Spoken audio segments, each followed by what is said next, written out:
All right, so here we're looking at the short answer question strategy.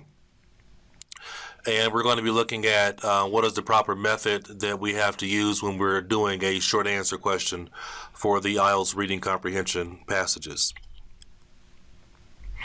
With the short answer question, it's pretty basic in terms of the basics. You have to read a question, you have to understand the requested answer, and you have to provide the answer within the word limit, right? Sometimes they'll say, you have to use no more than 2 words or no more than 3 words. Also, important note, this question goes in order. Of course, what that means is that after question number 4, you'll have question number 5. After number 5, you have number 6.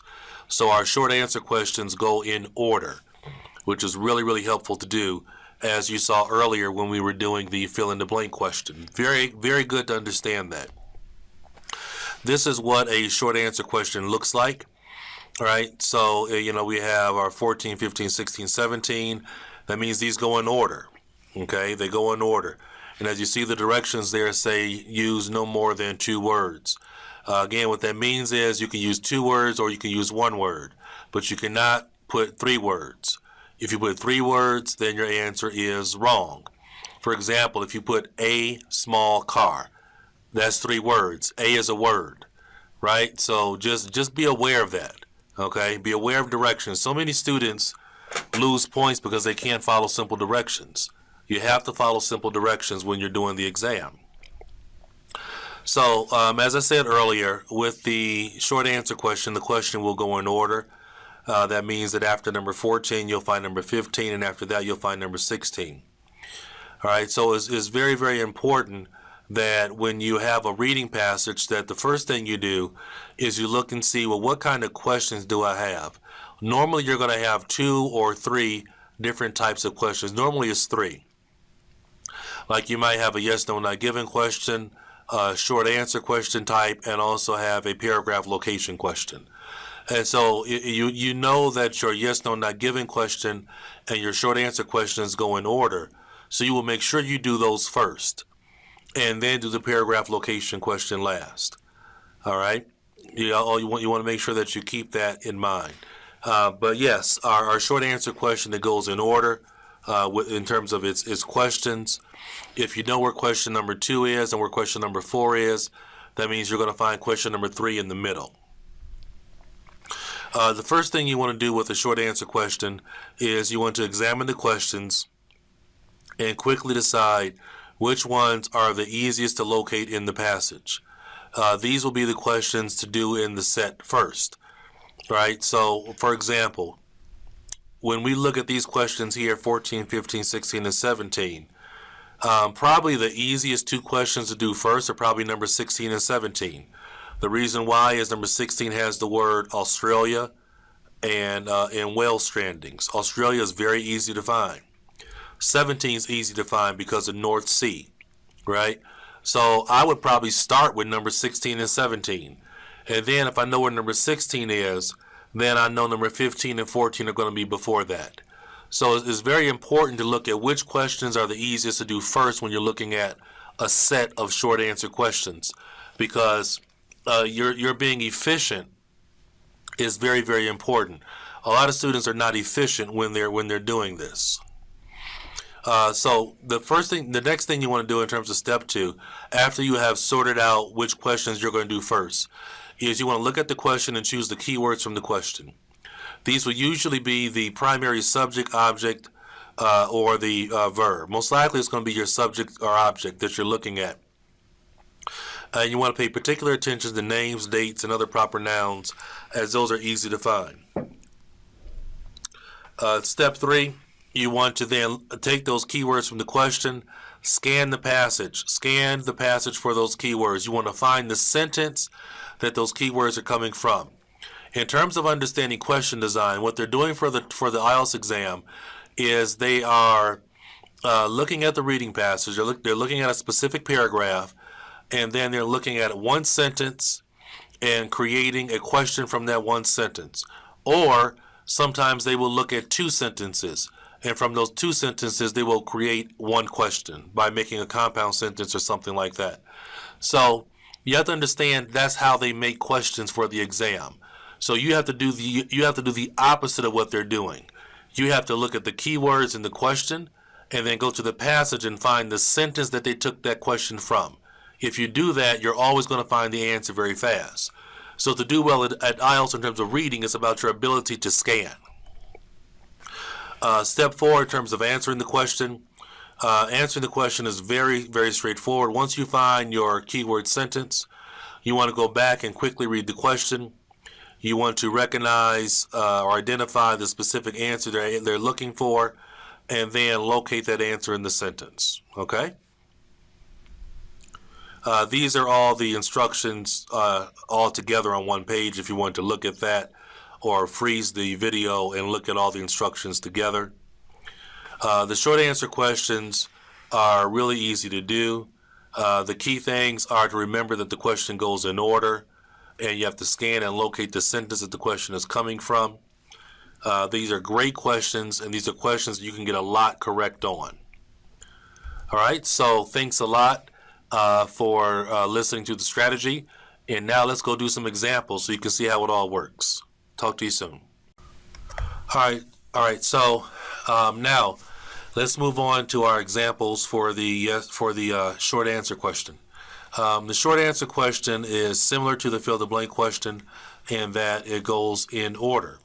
They go in order just like the fill in the blank question. So after number 4, you'll find number 5, and after number 5, you'll find number 6. So that's what's great about the short answer questions, is that they go in order, and that's really, really great.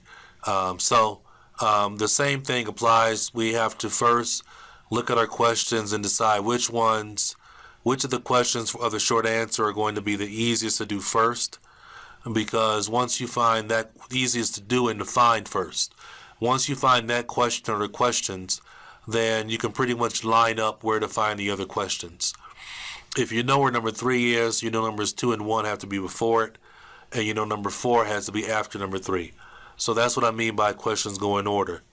And you want to be able to quickly find the first question that's easiest to find first, so you can get everything lined up. So with our short answer questions, we have to look at the keywords in the question, then go ahead and look at the sentence that has those keywords, and then we can find our answer. And make sure you pay attention to the directions, okay? The directions will say write 1 word, or write 2 words, or write 3 words, but it's really, really important that you pay attention to the directions, okay?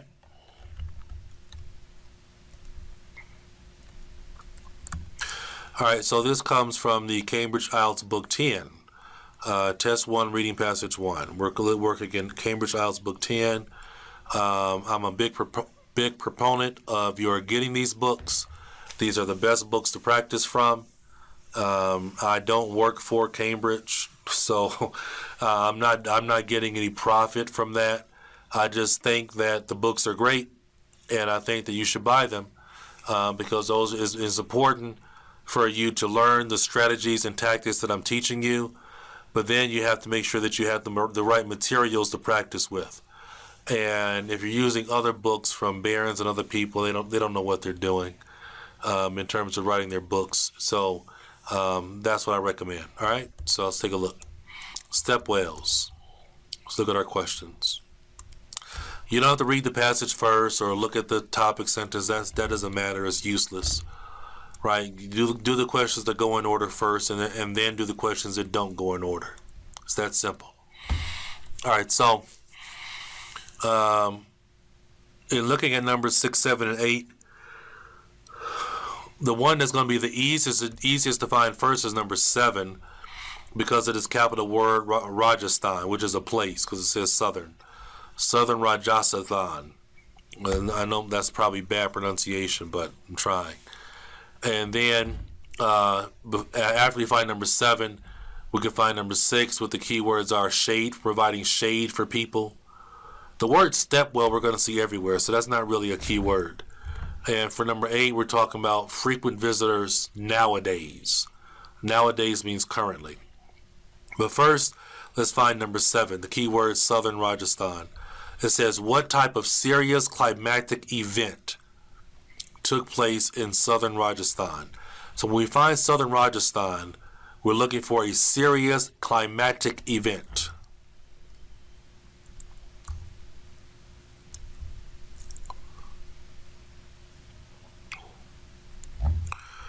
All right, here's Rajasthan, but there's no climatic event here. All right, there's no climatic event in the next sentence afterwards.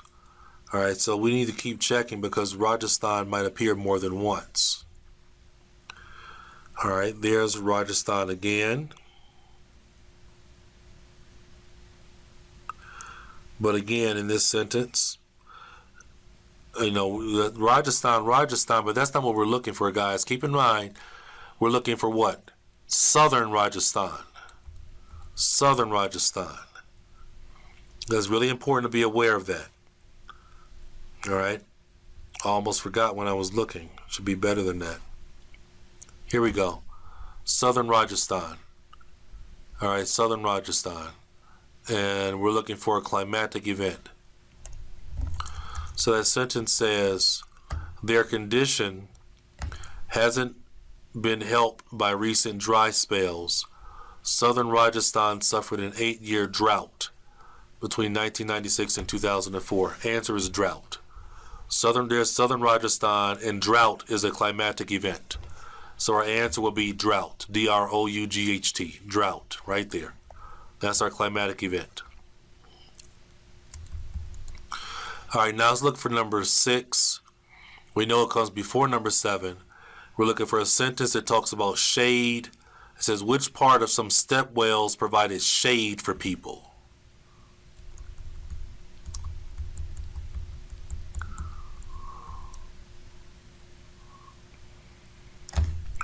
So I'm just going backwards from where we started. We started right here, and I'm just going backwards.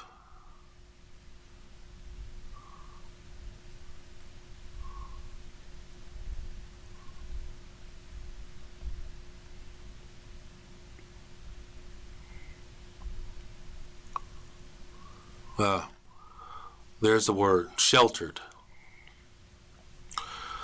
Sheltered is a synonym for shade. Shelter is a synonym for shade. All right, so built from stone and supported by pillars, they also included pavilions that sheltered visitors from relentless heat. All right, so the answer would be pavilions, because pavilions is connected to the word sheltered. And there we have visitors, which is a synonym for people. So our synonym matched here would be sheltered for shade. The pavilions provided shade, or the pavilions provided shelter. Okay, shelter is a synonym for the word shade in this instance. All right, so that's number 6. And then number 7. Who are frequent visitors to step wells nowadays? We need a sentence that's talking about nowadays. And we need to find out who are frequent visitors nowadays. Who? So we're talking about a group of people. Okay, that's key. Who? Who?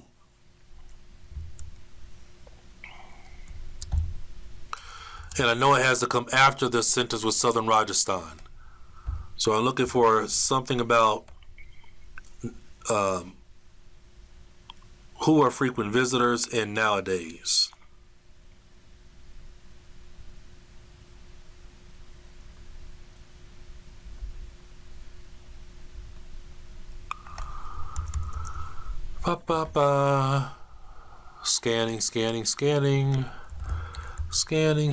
Scanning. Boom.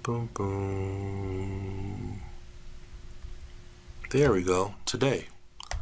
All right. Today is a synonym for nowadays. All right. Today is a synonym for nowadays. Today, following years of neglect, many of these monuments to medieval engineering have been saved by the Archaeological Survey of India, which has recognized the importance of preserving them as part of the country's rich history. Tourists flock to Wales. All right, in far-flung corners of northern India. There's our answer, tourists. Who comes nowadays? There's our word today, tourist. Tourists flock to Wales.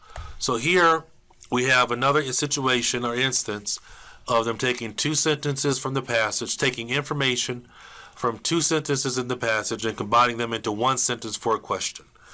All right, but if we want to know who are frequent visitors nowadays, it's tourists. Tourists flock to Wales, so our answer is tourist, because that's a group of people. Okay, so there is our first example of a short answer question, and I'll talk to you soon as we move on to another one. Okay, talk to you soon, everyone. Okay, everyone, let's have a look at another short answer example on how to do the short answer questions. As a quick review, as you know, these questions go in order. We want to look at the question set for the short answer and see which ones are easiest to find first and start with those. Then we know the questions go in order. We have to be able to look at the question, look at the key words in the question, locate that specific sentence that the question is coming from, and then we'll be able to answer the question. Also, we have to be aware that sometimes they will take two sentences from a paragraph and combine them into one sentence for a question. So we have to be aware of that in terms of our strategy and tactics when we are doing this particular type of question. All right, so let's take a look at what we're dealing with here. This one comes from the official IELTS 8 practice test 2014. Throughout this course, I'm using the Cambridge book, IELTS book 10, the Cambridge IELTS book 9, and also the official IELTS 8 practice test 2014. Those are the best books to practice with. Love those books because they are designed by the people that make the test. So I encourage you to go out and get those books because that's what is good to practice with. That is what I'm teaching from. And if you want to do the practice along with me, that's what you need. Okay?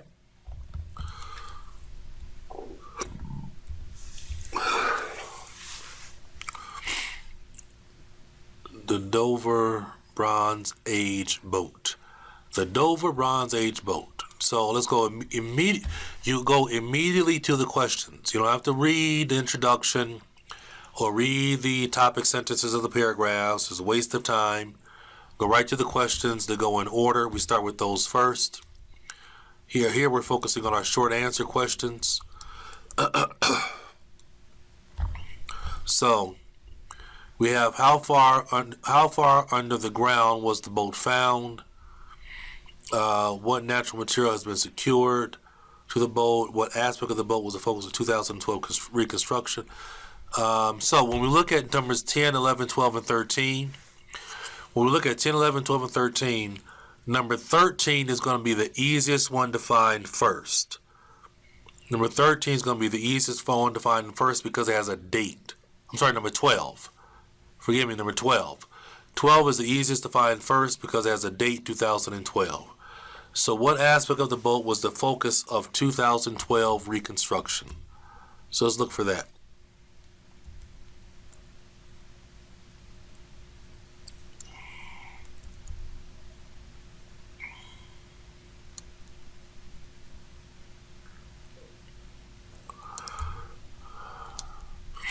I found 2012, but I'm going to look on this first page and make sure I don't see 2012 again. As I was scanning up, I saw the number 2012, but I don't see it on this. I see 2002, but I don't see 2012. All right, and here's 2012 over here, and here we have 2012. All right, so our question says, what aspect of the boat was the focus of the 2012 reconstruction?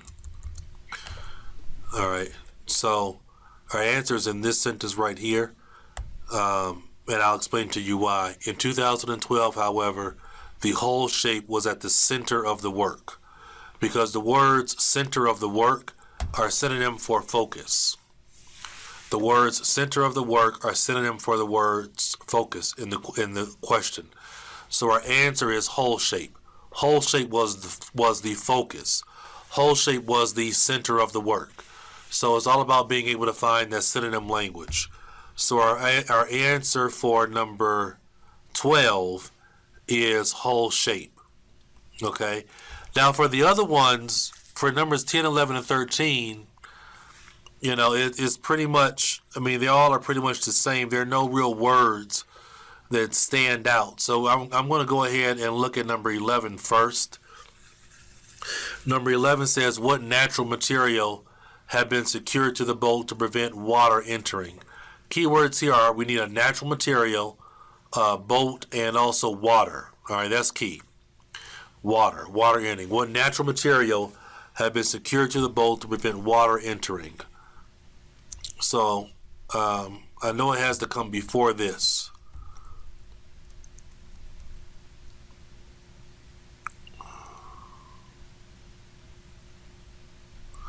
And we're scanning.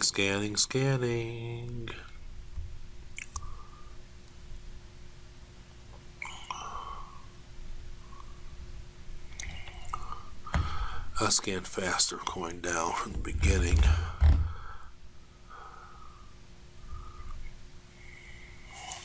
There's water log.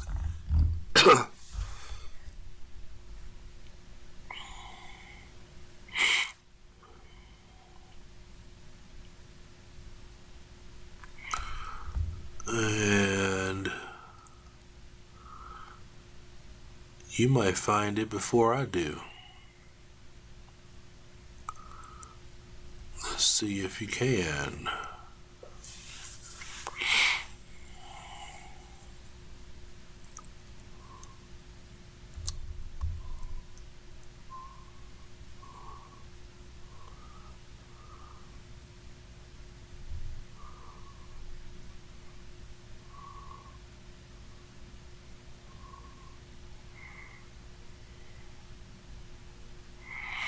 Here we go. We're looking for a word that prevents water from entering. Here's watertight. All right, watertight. Watertight is synonym for prevent water from entering. All right, so the seams have been made watertight by pads of moss. So that's our answer right there. Pads of moss. Watertight and pads of moss. So we look down at our question. What natural material have been secured to the boat to prevent water entering? When it says prevent water entering, and we see the words watertight,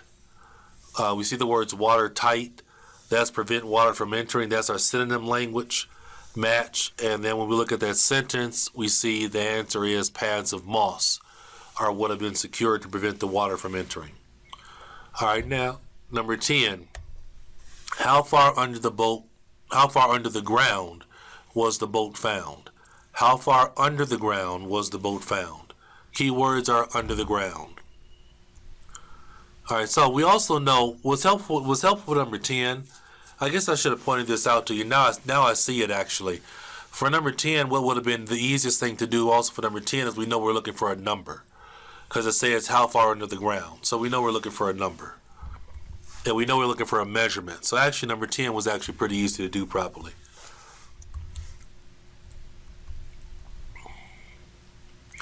And we're starting backwards from here where it says watertight. Oh, here it is right here. 6 meters below. At the base of a deep shaft, 6 meters below the modern streets, a wooden structure was revealed. So, keyword, 6 meters below. Okay, 6 meters below. That's our answer. Yeah, I'm just checking. This is the 9 meters of the boat's length. This is talking about how long the boat was, where it says 9 meters. But here it says 6 meters below the street. So that's underground, right? So the answer is 6 meters. All right, now when we look at number 13, which two factors influence the decision not to make a full-scale reconstruction of the boat. So for number 13, we're looking for two factors. It's very important. We're looking for two factors. Two factors influence the decision to not make a full-scale reconstruction. Not make a full-scale reconstruction. Two factors and not make a full-scale reconstruction. We know it has to come after where they talk about 2012, right? Because this is the next question.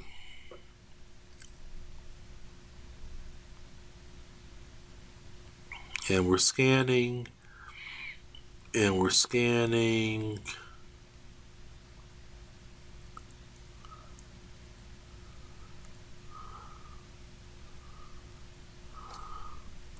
Here we go. It was decided to make the replica half scale. So this is talking about them not making it full scale, right? It was decided to make the replica half scale. So this is the same as them saying they're not going to make it full scale. Get it? Okay. So it was decided to make the replica half scale for reasons of cost and time. There are our answers right there. Cost and time. Cost and time. So as we see with the short answer question, our question went in order, right? Our questions go in order. We found the answer to number one. Number one was right here at 6 meters. Number two was right here where it talks about pads of moss and watertight. Number three, the third one was right here about 2012. And the last one was right here where it talks about deciding to do it half scale, which means not full scale, and cost and time. So it went in order. We didn't do it in order, but the questions come in order. Okay, and that's what's very important to understand because it helps you find them. Okay, so take care. And I'll talk to you soon as we go through another short answer example. Hello there, my students, my lovely, wonderful, wonderful students. I am happy to be with you again as we go through our short answer example number 3. The short answer questions, as you know by now, that they go in order. We want to do the easiest ones easiest ones to find first. We have to look for the keywords in the question and then scan the passage and find the sentence that has those keywords. Read the sentence and pick the answer that answers the question. The most challenging thing is being able to scan and find the right sentence. That's the challenge, right? That is the challenge, to be able to scan and find the right sentence. That's the challenge. All right, so let's take a look at these here. All right, this is from the Cambridge Official IELTS 8 practice test. This is test 2, reading passage number 1. The flavor of pleasure. Nice. Oh, that's too big. That might be a little bit too big too. Let's make it a little bit smaller. Yeah, I like 168. All right, the flavor of pleasure. So we don't need to read the passage first, don't need to read the introduction, don't need to read the topic sentences. Look at your set of questions for this reading passage and do the questions that go in order first. Then do the questions that don't go in order. The only exception to that I can really think of is if you have a matching question, because matching questions are actually really easy to do, even though sometimes they don't go in order. Okay? But, in general, we go in order first, and then do the ones that don't go in order. All right, so here we go. 10, 11, 12, 13. So, which ones are easiest to do first? Ooh. Number 10, because we have something in quotations. In what form does the brain store odor objects? Odor objects. In what form does the brain store odor? Odor objects is in quotations. That means that's going to be easy to find when we look at the reading passage. Number 11, the keywords are difficult. I love when they have the word difficult because, they usually will use some kind of synonym like problem or challenge. So that question is kind of easy to find. 12 says, which food item illustrates how flavor and positive emotion are linked? I like number 12 too, because it talks about flavor and positive emotion. Those are two things combined together. And we're looking for a specific food item. So, food items, strawberries, some kind of food item. What could be controlled in the future through flavor manipulation? Keywords here are flavor manipulation. All right, so actually, we could start at number 10. Number 10 is going to be easy to find because of odor objects. So in what form does the brain store odor objects? So let's go to the beginning and start looking for odor objects. I'm starting right here and I'm scanning down.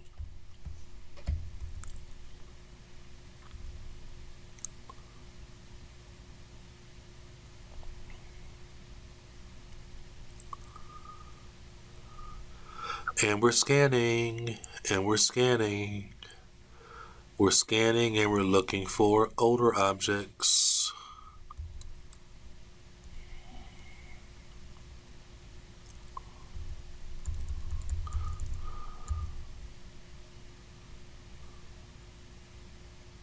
Bum, bum, bum.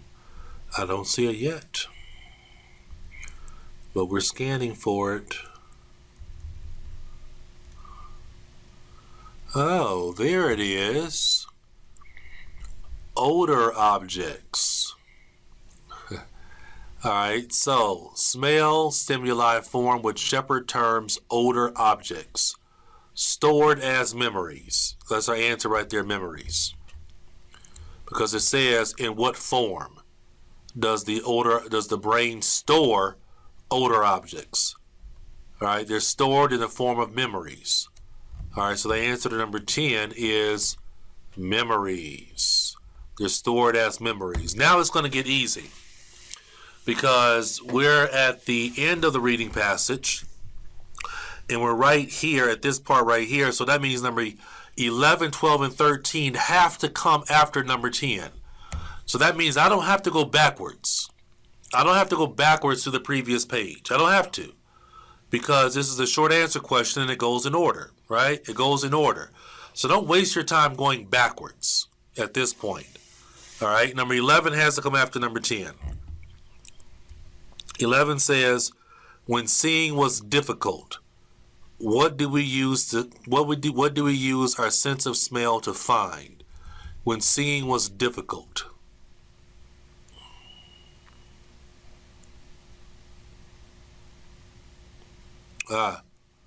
Here we go. Visual.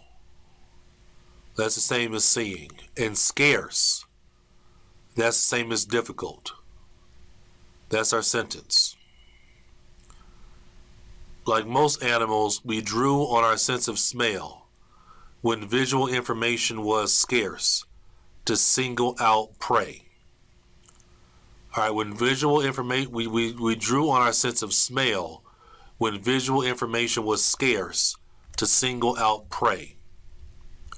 When seeing was difficult, we did use our sense of smell to find prey. That's what that sentence says. We drew on our sense of smell when visual information was scarce. That means seeing was difficult. And we looked for prey, right? We used our sense of smell to find prey. P-R-E-Y. It says no more than one word, right? So I can't write single out prey. My answer has to be prey. Okay? So always, like I keep telling you, pay attention to the directions, because if you write single out prey, they're going to mark it wrong because you couldn't find directions, because you couldn't follow directions. All right? So follow directions. I don't mean to be like your parents and admonish you, but I hate seeing people get those things wrong, get those questions wrong because they weren't following directions, man. You got to follow directions. Which food item illustrates how flavor and positive emotion are linked? Again, it goes in order, so that means number 12 has to come after. And I'm looking for a food item, so that's going to be pretty easy to find.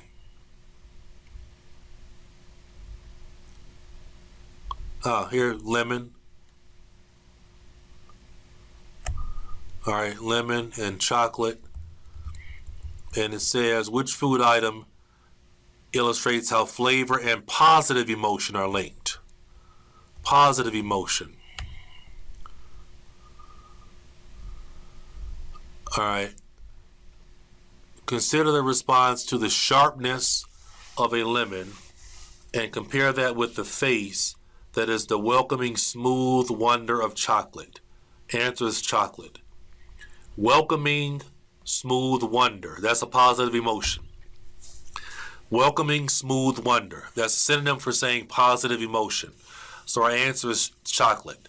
Sharpness, like sharpness of a lemon, sharpness is not a positive emotion. But a welcoming, smooth wonder of chocolate, that's a positive emotion. And here's our last question, number 13. What could be controlled in the future through flavor manipulation? Here's manipulating flavor right here. So we're looking for what can be controlled. On the horizon, we have the positive application of neurogastronomy, manipulating flavor to curb our appetites. For those of you who don't know, for those of you who are vocabulary challenged, curb is the same as controlled. Curb is the same as controlled. Remember, they love to use synonyms to point to the answer. So the answer is appetites. Appetites is the answer for number 13. Appetites, right there. Okay? All right, everyone. Thanks a lot. Take care. And we are moving on to now look at our yes, no, not given question. Everybody's favorite question to do.